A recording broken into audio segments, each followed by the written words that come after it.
So how did I first get into this Butoh world? It all started back in 2010 when I was in this ballet and modern dance program. And part of the curriculum was an intro to dance class. And in this class, the teacher had an assignment for us. And my assignment was to research no theater, because everybody was given a certain body discipline, a dance discipline. So she gave that to me because she felt it suited me. I didn't know anything about no theater before, so as I began to do my research, I looked up no theater in YouTube, and on the side panel something very strange came up. White bodies. It immediately got my attention. And it happened to be one of Yumiko Yoshioka's choreographed pieces, a group piece, like a laboratory themed group piece. And when I saw this video, it just blew me away. There were so many things that went into my head.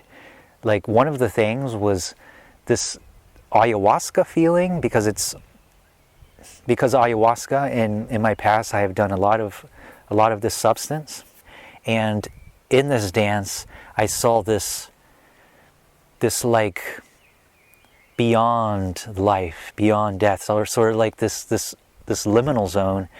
So it resembled to me an ayahuasca feeling.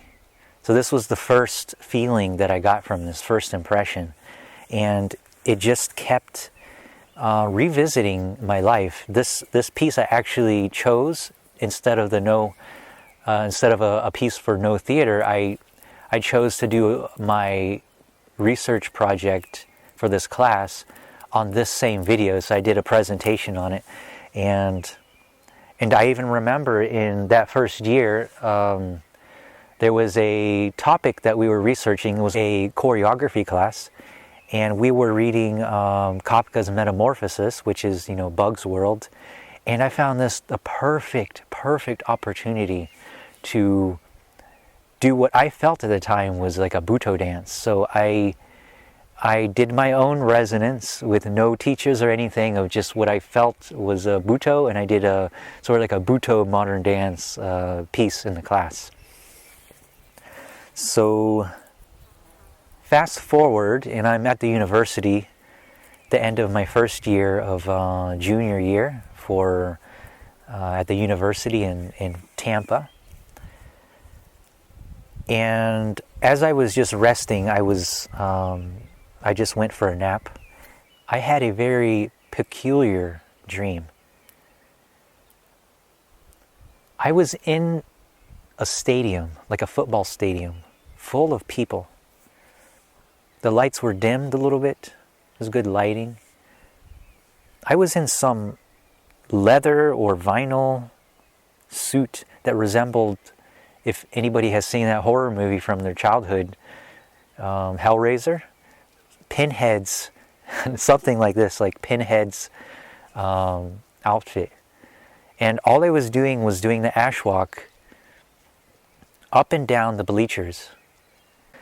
And I haven't revealed this to anyone because I felt it's a bit creepy perhaps, but in this event, the gimmick and what brought everyone to this stadium was that I was seen as sort of like a Grim Reaper. I was slowly walking, and before the end of that event, there was going to be one death. So I was a Grim Reaper, and I was going to cause one death by just appearing to whoever it is. But that's all that I had with that dream, but it just affected me in such a profound way. It was creepy, but it also left an impact on me. And it left such an impact that right then I immediately went on Google and I typed in Butoh school.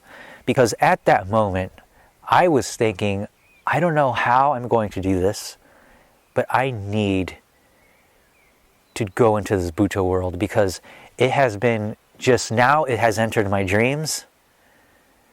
So it is calling me. And when I put this search for Butoh school, the first thing that came up was the Himalaya Sabari Butoh school that still exists. I mean, it had a bit of scandal, which there's past videos you can look at that, but at the time it was operating very, very nicely with full participants, anywhere from 5 to 13.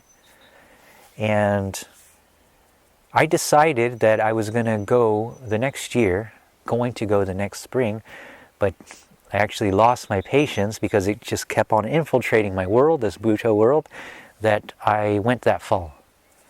And this was the beginning of my Butoh journey. That was 2013, in the fall season, when I went to my first Butoh class, which was a course, 4 months, but I came late. That was the very beginning of my Butoh journey, and I have not really stopped. I have continued on the research. I have been exposed to a lot of Butoh educators. My mentor is Julie Beckham Gillum, who's also Noguchi Taiso. It is my world. It is my family. I connect with every single Butoh person as if they were my family. And I travel the world for Butoh because it has given back so much to me.